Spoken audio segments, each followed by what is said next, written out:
नमस्ते मित्रों। आज हम कराचीवुड यानी बॉलीवुड के बारे में चर्चा करेंगे और मैं इसलिए इस पर चर्चा कर रहा हूं क्योंकि अभी हाल ही में इन कराची वुडियों के द्वारा यानी बॉलीवुडियों के द्वारा जिस प्रकार आधे पुरुषों के द्वारा एक फिल्म लाई गई आदि पुरुष, जिस पर ये लोग जिस प्रकार की प्रस्तुति कर रहे थे भगवान राम को तो हमने ऐसा दिखाया, भगवान हनुमान को ऐसा दिखाया, लक्ष्मण को ऐसा दिखाया, मतलब जिस प्रकार की नौटंकी इन लोगों के द्वारा की गई और बाद में फिल्म आने के बाद कितना हो हल्ला हुआ और ये सफाई में कितना ओछी-ओछी भाषा का प्रयोग किए, आप लोगों से छिपी नहीं। आज मैं इसलिए इन कराची वुडियों की बात कर रहा हूँ कि जिस प्रकार फिल्मी भांडों के द्वारा भगवान राम के चरित्र को धूमिल करने का प्रयास किया गया था, अब पुनः भगवान शिव के चरित्र को धूमिल करने का प्रयास ओएमजी 2 के द्वारा किया गया है।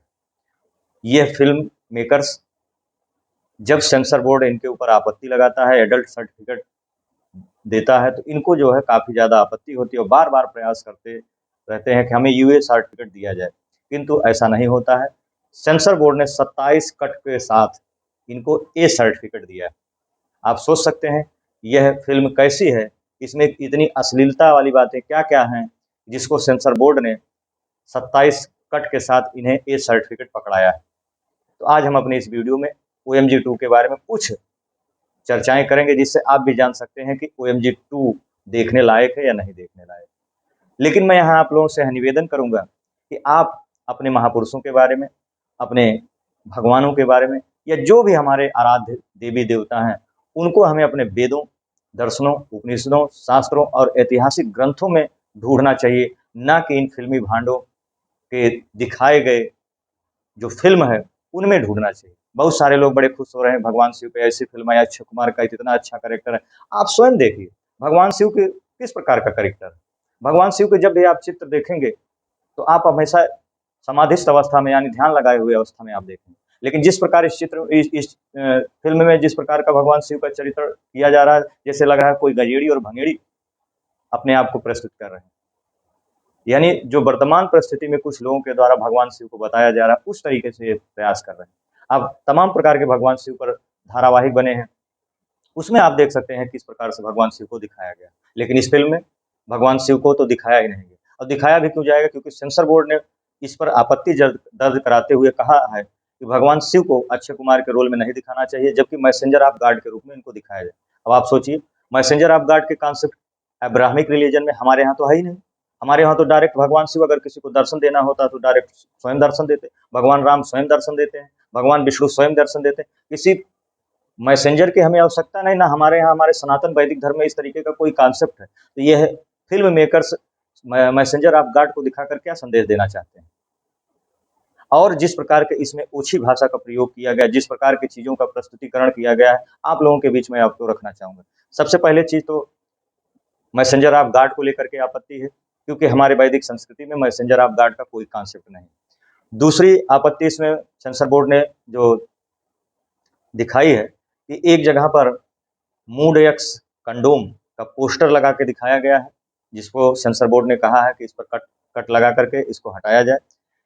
तीसरा जो सबसे बड़ा है कि इसमें जो यज्ञ कुंड है यानी हवन कुंड है, उसको स्त्री की योनि से तुलना की गई, यानी स्त्री की योनि को हवन कुंड बता दिया गया।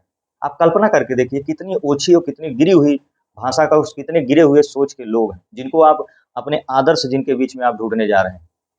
यानी हवन कुंड को जिस पर सतपथ ब्राह्मण में यज्ञ श्रेष्ठ कर्म के बारे में, यज्ञ सबसे श्रेष्ठ कर्म के बारे में बताया, सतपथ ब्राह्मण में कहा गया है। और भगवान श्री स्वर्ण कामो यज्ञत यानी स्वर्ग के कामना के लिए आप यज्ञ कर सकते हैं। यज्ञ के बारे में ये चीजें बताई गई, उसको योनि से तुलना कर रहे हैं।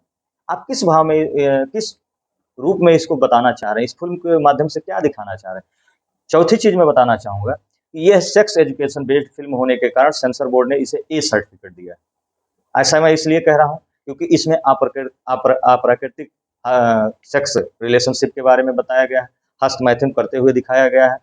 इसके अलावा कुछ बच्चों के माध्यम से सेक्स एजुकेशन पर चर्चा करते हुए इस तरीके की अश्लील दृश्यों को दिखाया गया है। हालांकि सेंसर बोर्ड ने इस पर आपत्ति दर्ज की है और कहा है कि ऐसे सीनों को हटा दिया जाए और जहां आपत्ति है वहां ब्लर कर दिया जाए या वहां आवाज को म्यूट कर दिया जाए। इसके अलावा नागा साधुओं को जिस तरीके से नग्न रूप में प्रस्तुत किया गया है, इस पर सेंसर बोर्ड ने भी आपत्ति दर्ज कराई है। 27 कट में इसको कट करके हटाने की बात कही हुई है। इसके अतिरिक्त एक और विवादित टिप्पणी है या इसमें डायलॉग है जिसमें कहा गया है कि भगवान की भक्ति स्त्रियां नहीं देख सकती। आप ये सेंटेंस देखिए कि भगवान की भक्ति स्त्रियां नहीं देख सकती। यह तो फिल्म पूरी एब्राहमिक रिलीजन के विचारधारा से मिलती-जुलती दिख रही है। हमारे यहाँ तो ऐसा कोई कॉन्सेप्ट नहीं। हमारे यहाँ तो यत्र नार्यस्ते पूजन्ते रमन्ते तत्र देवता की बात कही जाती है, यानी स्त्री को देवी का दर्जा दिया गया। तो आप सभी दर्शकों से मेरा निवेदन है, यह फ़िल्म देखने से पहले एक बार इन सब बिंदुओं पर आप ज़रूर सोच लें, क्योंकि उनको धर्म से नहीं, उनको अपने धन से मतलब।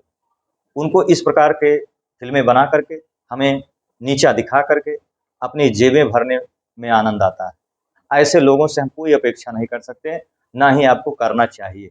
आप इन सब बिंदुओं पर ध्यान दीजिए, क्योंकि वो हमारे आराध्य हैं। हम अपने आराध्य को अपने वेदों में देखने की चेष्टा करें, अपने उपनिषदों में देखने की चेष्टा करें, अपने दर्शन में देखने की चेष्टा करें, हमारे पास जो शास्त्र हैं उनमें ढूँढने की चेष्टा करें, हमारे जितने भी ऐतिहासिक ग्रंथ हैं उनमें चेष्टा करें। नहीं तो जिस प्रकार आधे पुरुषों के द्वारा जो आदि पुरुष बनाया गया और भगवान राम के चरित्र को धूमिल किया गया, ऐसे फ़िल्मी भांडों के द्वारा OMG 2 भी बनाया जाएगा। बाद में नाना प्रकार की सफाई देने का कार्यक्रम चलेगा, बाद में हो हल्ला होगा, फिर एक बार हमारे सनातन को अपमानित किया जाएगा। तो मेरा आप लोगों से हाथ जोड़ के निवेदन है कि इन सब बिंदुओं को ध्यान में देते हुए फ़िल्म देखने जाएँ, या हो सके तो ना देखने जाएँ।